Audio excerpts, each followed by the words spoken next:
had to lose myself to find myself. I had to find myself to learn myself. I had to learn myself to teach myself. I had to teach myself to show others that it does get better. Learn, leave, heal, live. He a narcissist.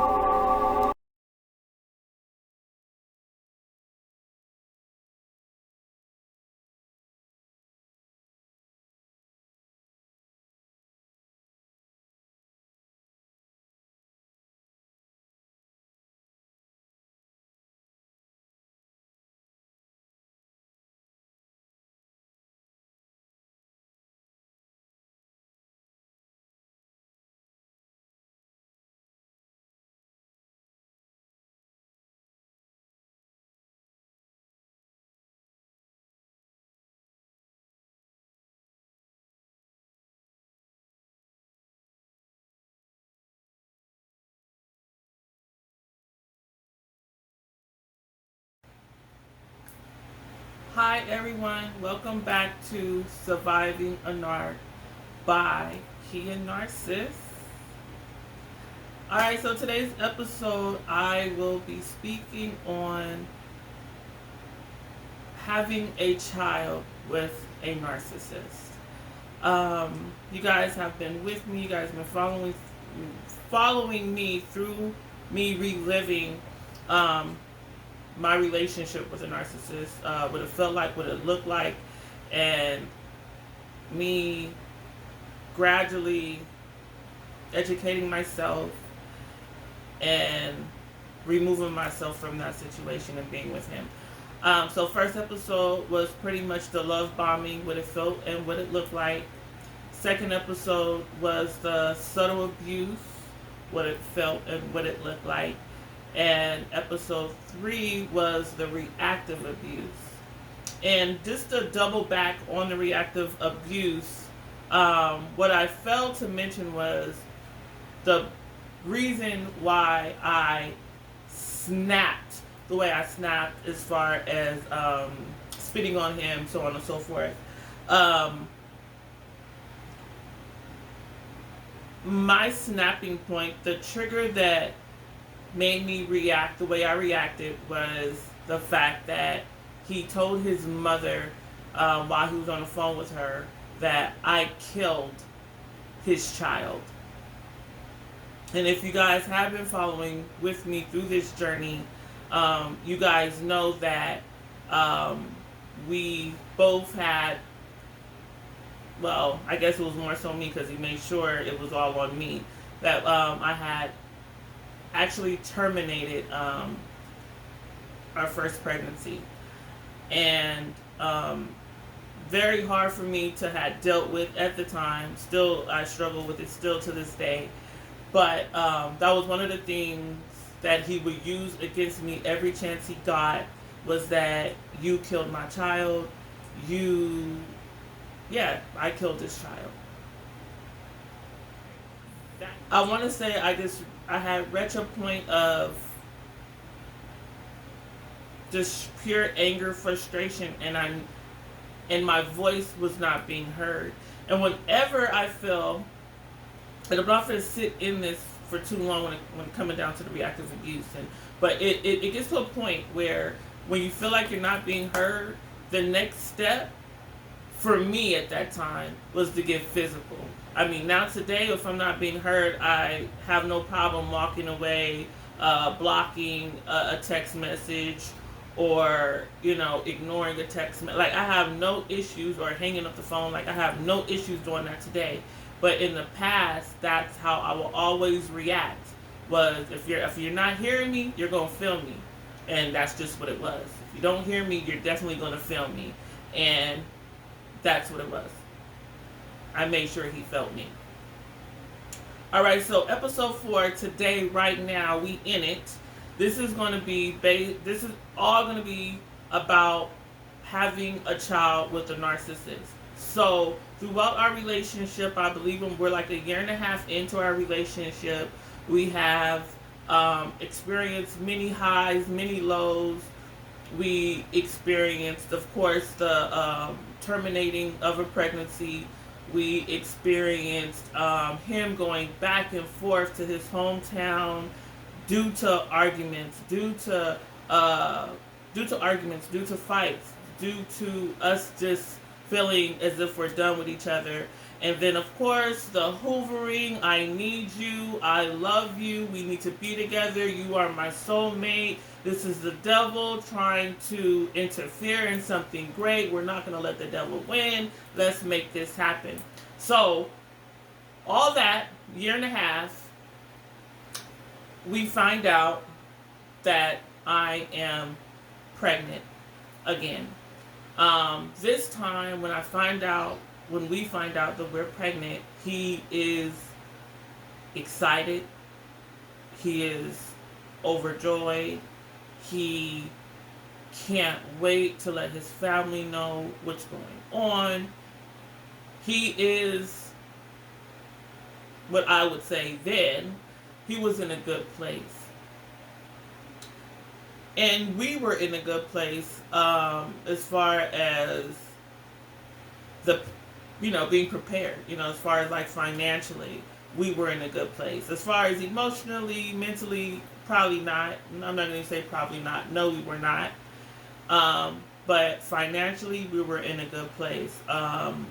And I was ecstatic. And we weren't trying to get pregnant, but it happened. But this time when it happened, it wasn't a conversation of, so what are we going to do? It wasn't a conversation of, are we going to keep the baby? None of those talks happened. This was a moment of, I'm excited. Like, we were just excited. Yeah, we were just freaking excited. I remember his face, like, ever so often, I will see his face light up. Like, ever so often, I will notice the lightness in his eyes. Ever so often, I will see the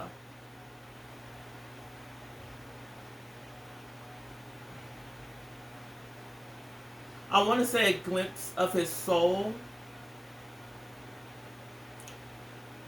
But yet they say narcissists are soulless.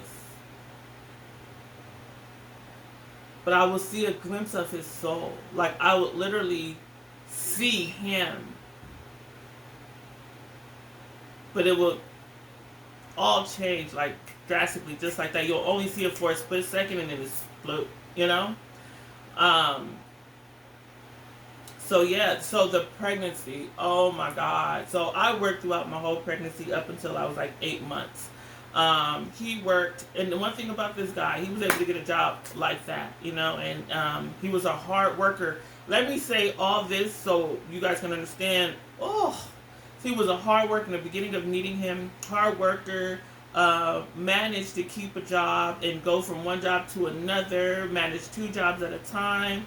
Financially, he wasn't one to, he didn't, financially, as long as he was able to do for himself, the rest of the money went straight to the household. Like, he was a good man in that manner during the pregnancy. During the pregnancy, like, it was awesome. We had our hiccups here and there, but the pregnancy was awesome. I remember at one point, I think probably about being like 4 months pregnant, I remember just laying in bed with him and we're talking, and I always implanted. But the first situation stuck with me.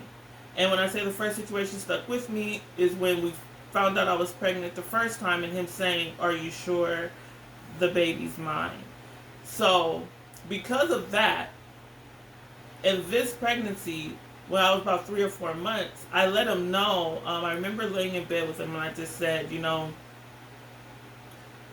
because his moods were always so up and down, up and down, up and down. And I just felt like I'm 4 months now. I feel really good. And I just want a peaceful pregnancy. I don't want to stress. I just didn't want any of that. So I remember laying in bed with him, and we're talking about, of course, the baby. And I just told him, I pretty much told him, like, next, I don't mind us taking a paternity test after the baby gets here. And I remember he was like, wait, why you say that? And I told him, I was like, well, I say that because, the first pregnancy, like, you pretty much doubted that you can have kids. You doubted that the baby could be yours. And I said, and I don't want that. Like, I don't want you ever questioning, and I never want it to be a situation where the baby's here and you sit up and say, well, that's not my baby.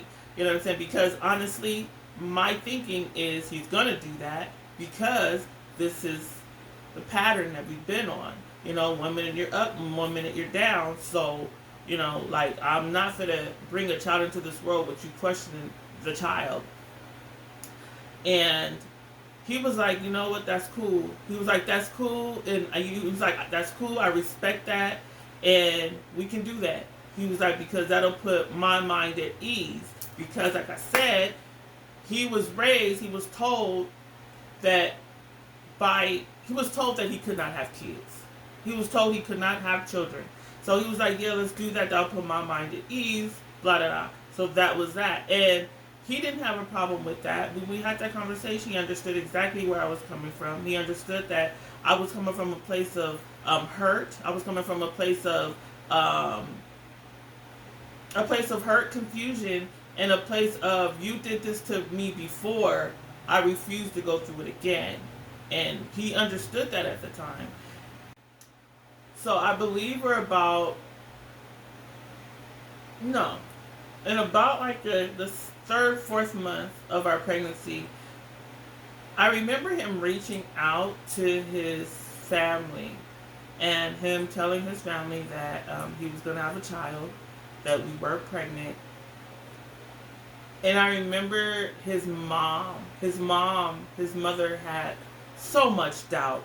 His mother just, one of those people that no matter what good you have going on in your life, it's never good enough. It's just never good enough. And it was almost like she would listen to him in chaos, but she wouldn't listen to him when he's in peace. So him telling her about the pregnancy, she just had a lot of doubt. Are you sure? And she wants to talk about the incident that happened to where she felt that he couldn't have children. It was just a lot of doubt there. And for him, and I might be speaking out of turn, but it felt like to me, with him, it was almost like he could never get his mother's approval. It was like nothing he did made his mother happy. It was always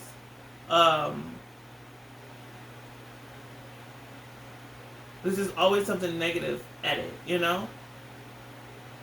was just always something negative at it. I remember at one point, like, she told him that, like, I was using him as a babysitter. I was using him for his money.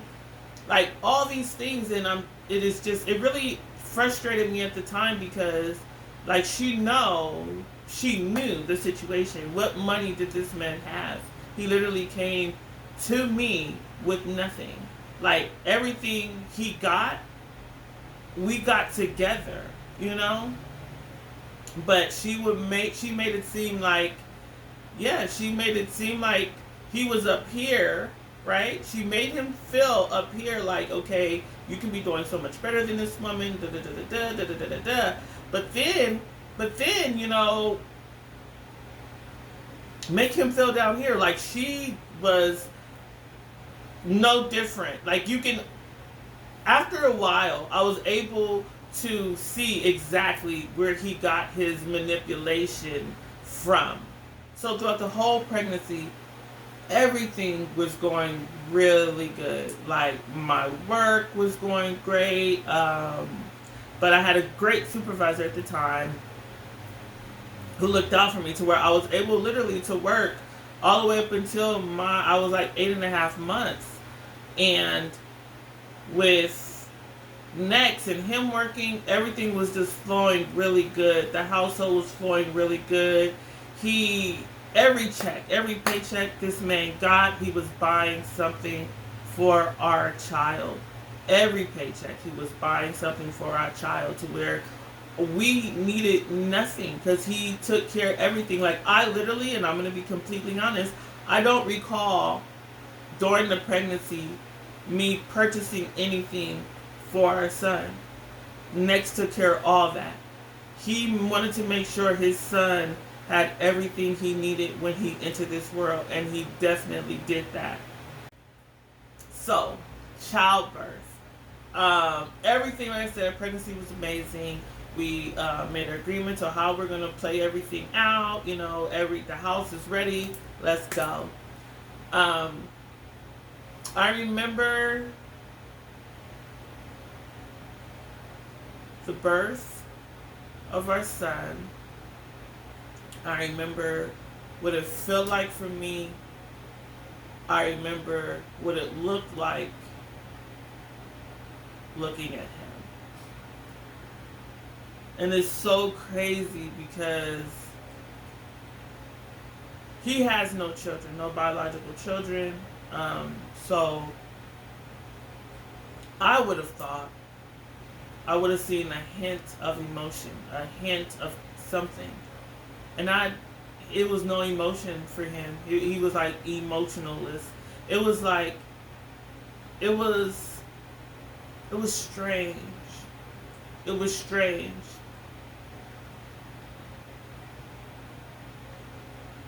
It was forced. Like, every emotion that he did show, the little that he showed, is almost like it was forced. His smile wasn't real. Like, I was able to see that, though. Like, I was able to see that, and I still don't understand how I was able to see that. But I tell you what, the birth of our son is where everything changed within our relationship, our household dynamic, everything. Everything changed with the birth of my son. It was almost like when I gave birth to my son, when my son first made his first cry, and when he took his first breath out of the womb, light shined on me when my son took his first breath outside of the womb. And it was like darkness, a dark cloud was over his father when he took his first breath out of the womb.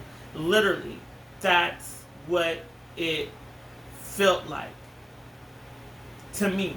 Like, I remember laying down and hearing my son cry for the first time. And I remember the smile on my face. And I remember looking over at Next, and he has this look of, I'm going to try to do the look. Like blank, a look of blankness. And I remember, like, telling him, like, Next, look, hey, baby, you hear him, like, you know. And I'm excited. I'm just like, oh my God. And I remember they asked him to get up, and he cut the umbilical cord, like, he did all that. And I think it was 2 days I spent in the hospital. 2 days I spent in the hospital, he was there every day. He took time off work, even though I didn't feel like he needed to. Like, he took time off work. He would come and do skin to skin with our son. He was excited. He appeared to be excited in those moments. Like,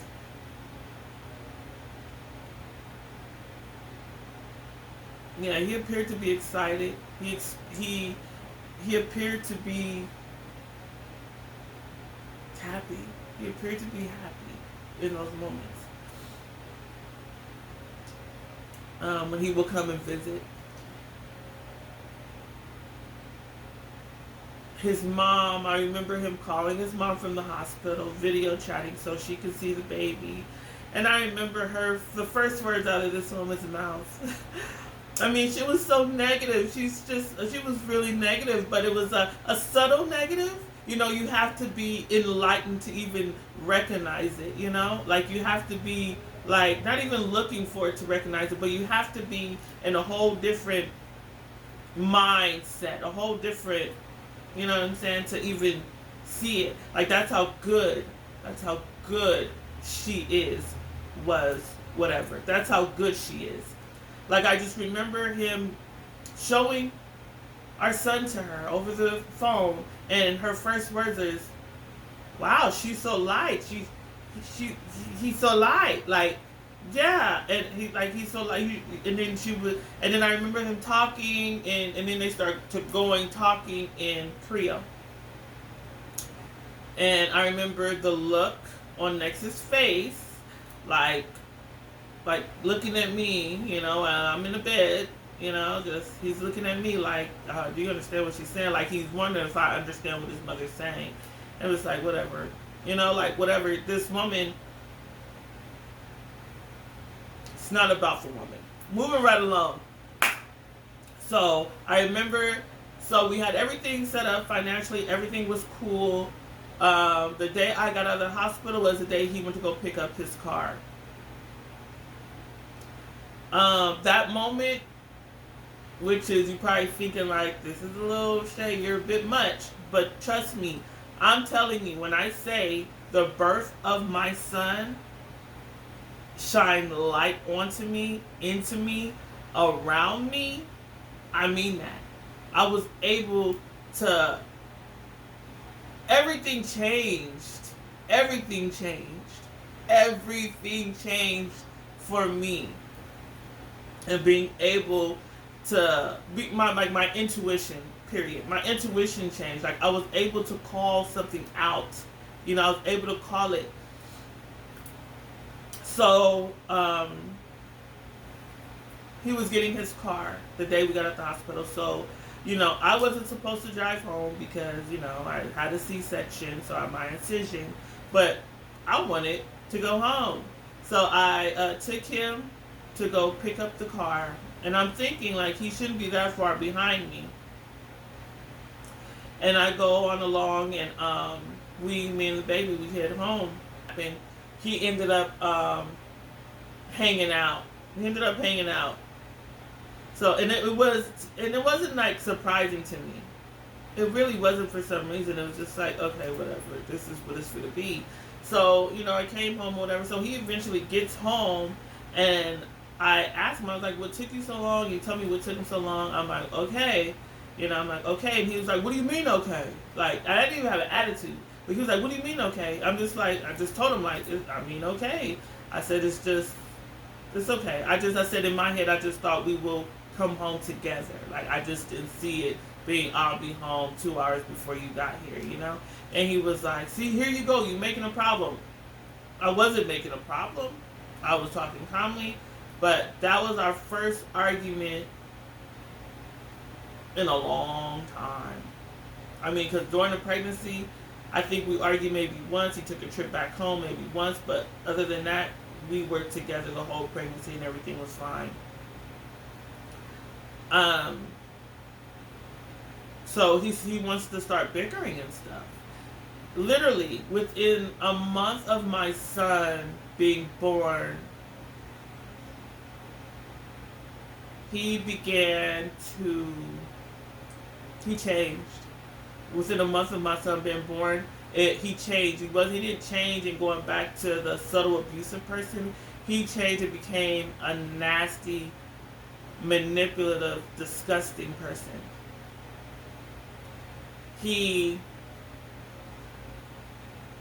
So with the first month, I remember he did nothing. Like, he did nothing. When it came down to the care of our son, he did nothing.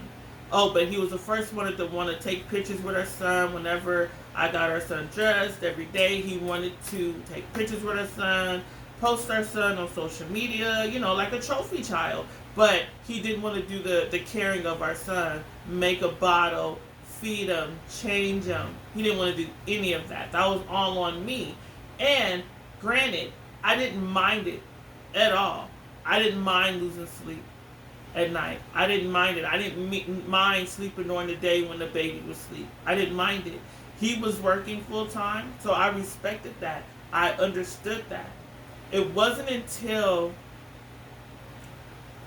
when he would work and I would get harassed 24/7 while he's working. He's calling me, texting me, and I'm explaining to him, when the baby is asleep, I try to sleep too because I'm up and down all night with him. Like, so when he sleep, I sleep. He didn't care about that. So during the day when he'd be at work, whether it's his lunch break or not, he was calling, and when he would call, the phone would ring, and of course they'll wake up the baby or wake me up. Whatever the case, he was just very insensitive. And when I didn't answer, I was getting texts. Who's over there? Do you have another man around my child? I'm about to leave work right now. You might want to tell him to leave. Like, he would do that. That's how bad it got. Within the first month. And let me tell you, within the first month, I think it was like the second week or so, his mom came to visit. And this wasn't a planned visit. This was a random, he tells me my mom was coming out. I think it was probably like, I don't know, Sunday. And he's like, my mom's coming out here Tuesday. She's flying out Tuesday. And I'm like, why is she coming out Tuesday? She wants to help you with the baby. And I'm like, next, I don't need help with the baby. Like, I got this. And he was like, so you just don't want my mom to come? No, I understand your mom wants to come, and she obviously wants to see her grandchild. Like, I don't mind that at all, but, like, I don't need help. But, I mean, if she wants to. And I said, but what is she going to do here? Because I'm not going anywhere. The baby's not going anywhere yet. He's not ready to go hang out.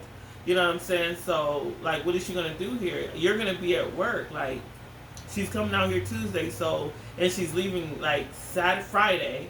So she's going to be here Tuesday, Wednesday, Thursday. She's leaving Friday. You work all those days. Like, what are we going to do? Well, she just wants to come and see the baby, and she wants to help you out, you know? So of course I agreed, because the woman wants to see her grandchild. At this time, his mother and I relationship was whatever. And I say whatever because it was really whatever. Like, we've had exchanged words with each other, so it wasn't the best relationship, but I respect my elders, you know? Especially I respect the grandmother of my son. So we ended up that Tuesday going to go pick his mother up with his little sister. And when she seen her son, her first comment was to him, wow, you're getting big. Wow, you're getting so big.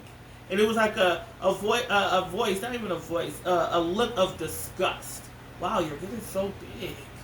When she gave him a hug.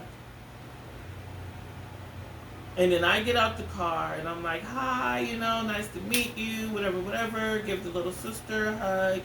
And they get in the car and they see the baby. And that was pretty much, and then the ride, they're talking or whatever. And so on and so forth. But I remember her first comment was, wow, you're getting so big. And then when we got to the house, him unloading, and we're unloading everything, and you know, she's holding the baby, and she just said, oh my gosh, he's just so light. He's just so light. And then she was like, well, I guess you were a little light when you were a baby. I guess you were a little light. Like, I'm sorry. Probably not the best impression of that woman, but I guess you were a little light. But doubt. So she was doing subtle doubts in his head. You know what I'm saying? And I'm hearing it, but I'm like, oh, this woman's something else. You know, and that next day he had to work. So that morning, I get up, take the kids to school. I come back, and I'm doing my normal thing when I do, you know, with the baby. So I come back up, get back in the bed, sleep until he wakes up. Then I feed him, change him, feed him, all that good stuff. And I remember the first morning she came into my room and she wanted to have a talk. Her talk went a lot like this. Shay, we need to be able to get along. We need to get along. You have my grandbaby. You know you're with my son. We need to get along. I was like, yeah, I agree. And then she was like, I love you. And she said, I love you. I just want the best for my son. He loves you. I love you. And then she started talking to me about her past, her growing up in Haiti. So she's giving me her background and stuff. And, you know, it was a background. It wasn't a very pleasant background. You know, it was a lot of trauma. It was trauma-filled, a trauma-filled background. And she's just telling me all this. And I'm just like, wow, you made it through, you know. I'm just trying to give encouraging words as she's expressing, you know, telling me her life story. I honestly didn't know where the life story came from, but it came. And her saying, and then her telling me the story of why she felt her son could not have children. And since, okay, so I'm pausing, I'm knowing all this because I'm not sure whether or not I should, and if I have to, no. Okay, so pretty much, since I do have the support of him doing this vlog, his mother pretty much beat him. His mother was pretty much abusive to him as a child. So it was a situation where she beat him to where obviously it affected his reproductive area. And she believed that he couldn't have children because of that. And she's telling me the story of all that. And she was like, so, are you sure the baby is my son's? Now she's asking me this as I'm in bed sitting up, holding the baby, feeding the baby, and we're having this conversation. And she tells me what she did to her son to make her feel like her son can't have kids, and then sits up and tells me, like, are you sure my son can have kids? Are you sure this is my son's child? Now you're doubting me, ma'am. Like, at this point, I'm like, now you're doubting me, ma'am. Like, you sit up here, you gave me your trauma-filled life story. You tell me how you beat my fucking boyfriend when he was a child. And now you're sitting up here doubting that this child is his? Get the fuck out my face. That's how I felt. But that's not what I said. I said, this is 100% your son's child. And I remember starting to make a move out my bed. Like, we're holding my son. I'm getting out of the bed, like, moving around so she can dismiss herself from the conversation because I no longer want it. You know, I said, I'm 100% sure this is your son's child. And she said, and also, before she got out here, I think it was like the first week after our son was born, we did the paternity test. We at the home and then we sent it out. And of course, it came back, you know, this is 100%, you know, he's a son, he's a father. So, and she said, and as I got up and moved around, she was like, you had him do a paternity test. I said, we did a paternity test because our first incident, when we got pregnant, he doubted that he could have kids, so he didn't think the child was his because you beat him. Like, and I told her just like that, I said, because you beat him. And she was like,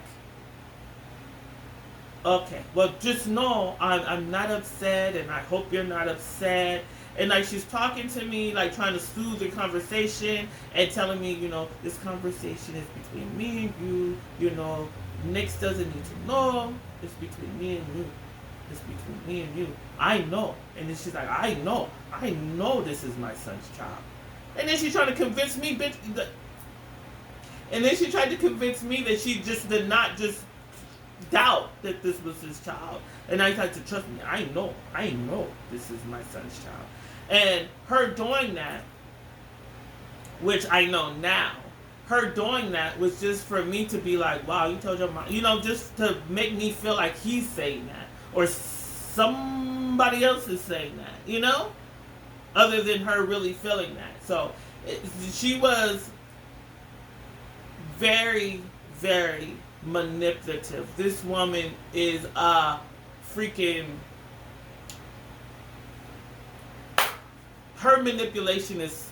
I mean, you have to be able to actually know how to detect that type of manipulation. You have to be able to detect that, because some manipulation is pretty obvious. Hers is not. Like, it came from a place of, okay, I want you to feel sorry for me. I want you to understand where I'm coming from because of my trauma-filled life. And then I want you to understand why I beat my child the way I beat my child. Now I need you to understand why I doubt that this baby is my son's. Like, she gave me all that in a, I think the conversation, I don't know how long the conversation was. It was too long for me because I was literally like crawling out of my skin. Like, I was just freaking, I felt so, man, it was just horrible. And I remember too, so that conversation's over and I go about my freaking day. And later on that day, she's like, do you want me to take the baby? I need to give you a break. You get some rest. And I'm like, okay, that's fine. You know, it's your grandson, of course. And I could use some rest. So I rested for about 4 hours. And I just remember waking up to my son crying. High-pitched crying. I just get up real fast, go downstairs. I'm like, everything okay? She was like, yeah, because he was crying for about, I want to say almost close to 5 minutes before I actually went down there, but like, what's going on? So I went down there, I'm like, is everything okay? She was like, yeah, he just started crying. And I was like, oh, let me see. I said, he's probably hungry. No, I fed him. And I'm like, okay. So I was like, let me see him. And then as soon as as soon as I got over to her to get my son, I smelled that he had poop on him. I smelled that. So I grab my son. I'm like, oh, he pooped. So I bring him upstairs to change him. And as I'm changing him, my son his butt was raw. You know what I'm saying? From that diarrhea, because it was like diarrhea, it was very loose stool, but it was raw. And I remember calling my mom, and I'm like, Mom, like, you know, our son, you know, the baby just pooped, and his skin is like so raw, like you can literally see the white meat. You know, like if he had acid on his butt or something, like somebody put acid on his butt, like you can see the white meat. And I want to say it was like a little smaller than a dime, but it was just weird. And I'm cleaning him and he's crying, and I'm like, okay. So I'm using the diaper rash cream that we had, and I just remember like I text his dad like, okay, something's not right. Like our son has a rash, and then you just like see the right meat, like it's like raw, like. And I just had changed before giving him to her. I had just changed him. His butt was fine. And I'm not gonna even lie. At that time, I didn't think nothing of it. At that time, I honestly didn't think nothing of it. Maybe it was. Oh, that's what we came up to, and because I started looking up everything, and I'm like, well, maybe it's the formula. You know, maybe it's the formula. So I start looking up formulas and all that stuff, and she was there. Like at that point, she never had my son for that amount of time ever again. Like no, you can hold him, but I'm gonna come. You know, I'm gonna get him right now. You know, like I did that, but that rash. I ended up the day she was flying back out was Friday. I remember I made a doctor's appointment for him for his rash, and I went to the doctor. They told me that they didn't know where it could have came from or whatnot. But, so they gave me a prescription for him. Well, they knew where it came from, but I'm saying, like, he wasn't soiled long, you know, and if he had to poop on him, she let him just sit in it, because I smelled it as soon as I went downstairs to get him, you know, like, I smelled like he had pooped.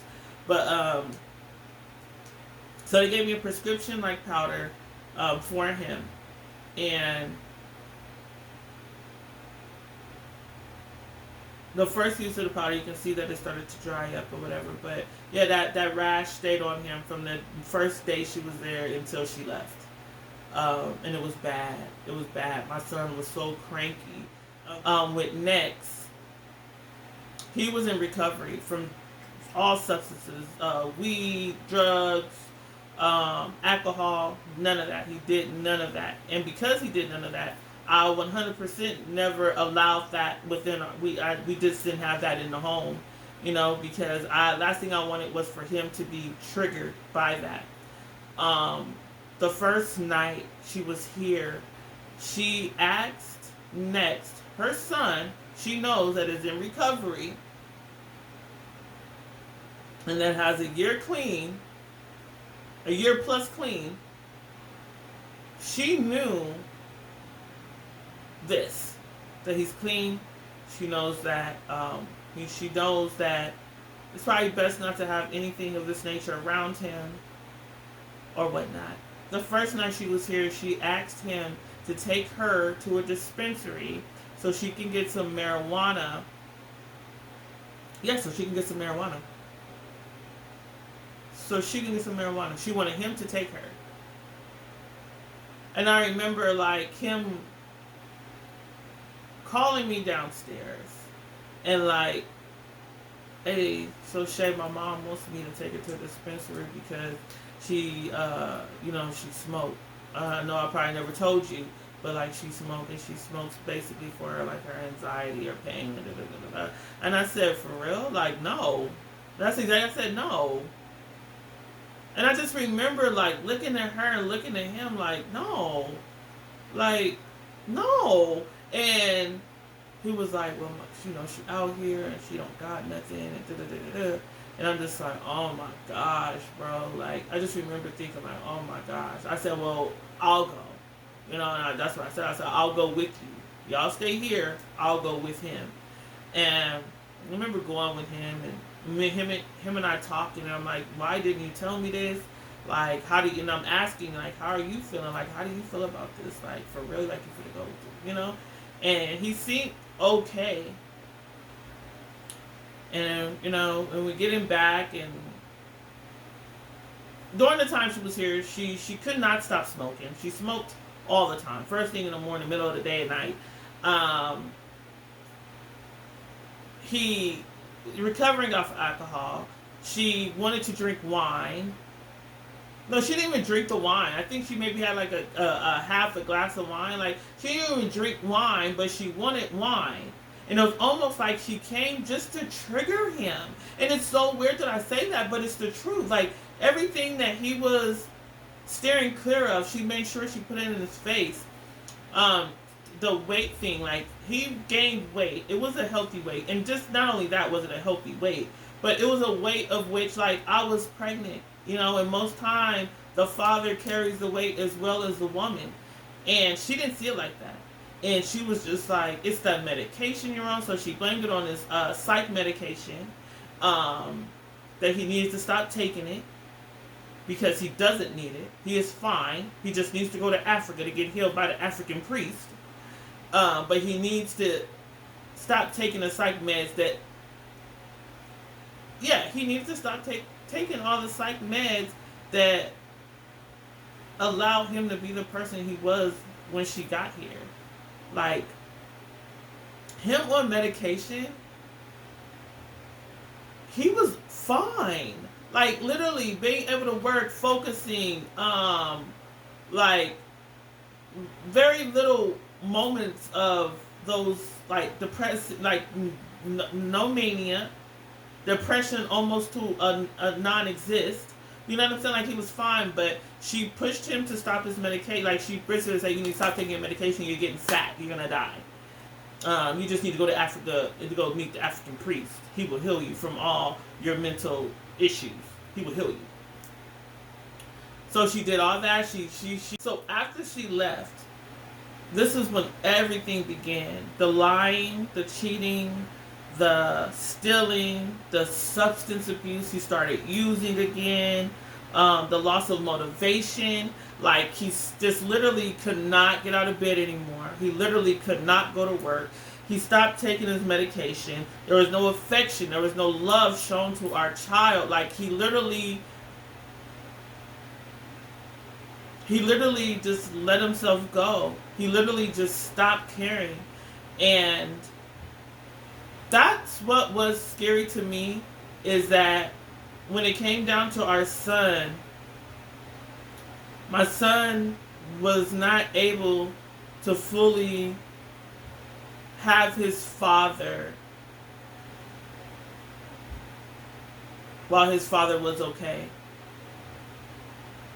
My son was never able to experience having his father while his father was okay. When I say his father was okay, that means his father giving him attention without having 45 other thoughts going on in his head.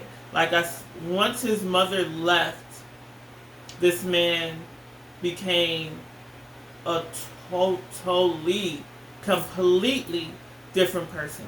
Completely different person. Once his mom came and paid that visit, this man became evil. I mean, the words he would use towards me had changed. He had no respect for himself. He had no respect for no one around him. None of that. He didn't care. Like, he did not care about his son. He did not care about his son. When I say he did not care about his son, I mean that. Like, he could say, yeah, I care about my son. Yeah, I cared about my son. But I'm telling you, outside looking in, me being a mother, he didn't care about his son. He did not. He didn't. And it's not that he didn't know how to show it, because he knew how to definitely show it to my oldest kids. You know? Like, the love that he showed to my kids, my son has yet to feel that love, that attention, you know, that one-on-one interaction with his father. My son has yet to feel that. He literally became a totally different person. Way. So when it comes down to him becoming a totally different person, it changed everything. And not only that, because after us having our son and me having a whole sense of my life changed after I had birth, gave birth to my son, and it changed in such a beautiful way.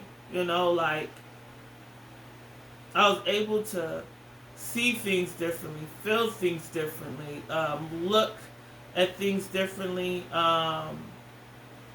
accept things for what they actually are and not what I want them to be. Like, everything changed for me, and my whole outlook on life changed.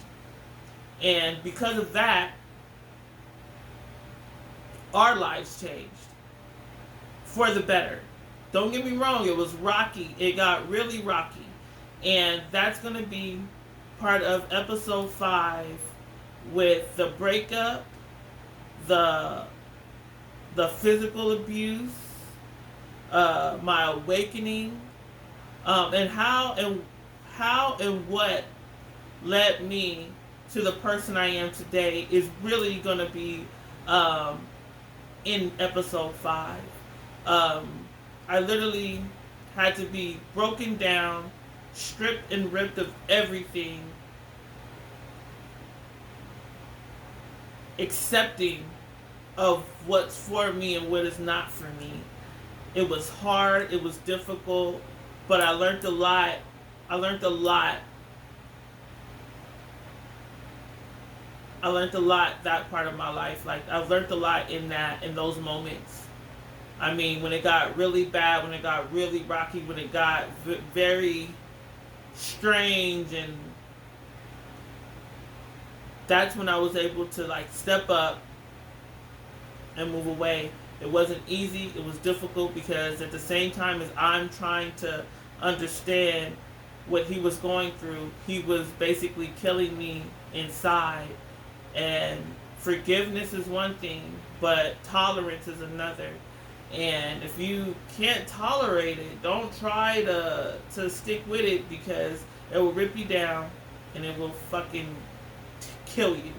So in episode 5, the awakening / the breakup, it's going to talk about the constant harassment, where it became The subtle abuse that becomes a constant. It became constant harassment, the continuous abuse, the mind games, the jealousy kick in a high gear, the insecurities, his depression kick into high gear, him buying prostitutes, losing his job, stop going to work, drug use, frequent drug use, the drinking, everything.